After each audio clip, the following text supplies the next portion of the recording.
తెలంగాణ రాష్ట్రానికైనా విలువ తెలుస్తున్నది. అందుకే మనిషి ఉన్నప్పుడు అతను విలువ తెలియదు, మనిషి లేనప్పుడు విలువ తెలుస్తుంది. ఎలా ఎంత ముందు చూపు అంటే ఈ డబుల్ బెడ్రూమ్ ఇచ్చి దీనికి 20 ఎకరాలు అదనంగా ఇచ్చింది. 20 ఎకరాలు అది ఖాళీగా ఎందుకు ఇచ్చింది తెలుసా? మీ అందరికీ ఎన్నో అవసరాలు ఉంటాయి ముందు ముందు, ఈ అవసరాలకు మళ్ళా జాగా దొరకదని చెప్పి ఈ జాగా 20 ఎకరాలు ఇచ్చిండు.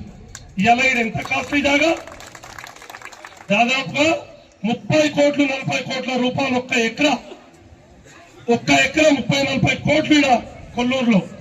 ఇంత కాస్ట్లీ జాగా ఇచ్చిందంటే ఆయన ఎంత పెద్ద మనస్తత్వం అంటే, మీరు కూడా పైసా ఉన్నోళ్ళతోని అరే మేము లేనోళ్ళమని మమ్మల్ని ఏదో మూలకు పడేసిరని అట్లా ఉండొద్దు ప్రజలకని కేసీఆర్ గారు హైదరాబాద్ నడి బొడ్డున ఇలా కొల్లూరులో కేసీఆర్ నగర్ లో మీకు డబుల్ బెడ్రూమ్ ఇచ్చింది. అట్లాంటి వ్యక్తికి మనం ఏం చేసినా కూడా రుణం తీసుకోలేం.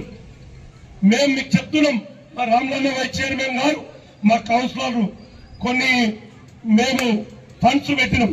మీ అందరూ తెలుసు, మా భార్య municipal chairman, vice chairman Ramalanna, మా కౌన్సిలర్ ఉన్నారు, కోఆప్షన్ మెంబర్ ఉన్నారు.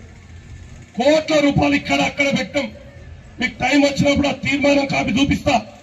ఎందుకైనా మంచిదని దిగేటప్పుడు ఇంకో 4-5 నెలలు ఉందన్నప్పుడు ఫేజ్ 1 ఫేజ్ 2 నాగులపల్లి మేము దిగే ముంగట 1 ఇయర్ మొదలు ముత్తంగి కూడా తెల్లపల్లినే కలిసింది. కర్దనూరు అక్కడ డబుల్ బెడ్రూమ్ కూడా పెట్టాం. ఇప్పటి వరకు టెండర్ పెట్టలే. అందులో ముఖ్యంగా వాటర్ ప్లాంట్లు కూడా ఉన్నాయి. ఇప్పుడు మీరందరూ నాకు తెలిసింది, మా టీం అంతా నా దృష్టికి తీసుకొచ్చింది. కొల్లూరు పోయి తెచ్చుకుంటున్నారంట 20 రూపాయలు 15 రూపాయలు పెట్టి.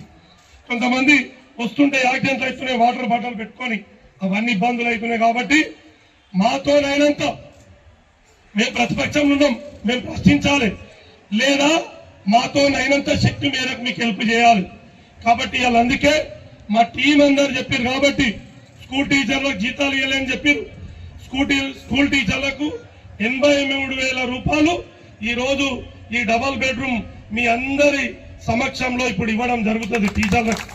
ఎందుకంటే గరీబ్ పిల్లలు కూడా చదవాలి, వాళ్ళు కూడా చదవాలంటే టీచర్లు కావాలి.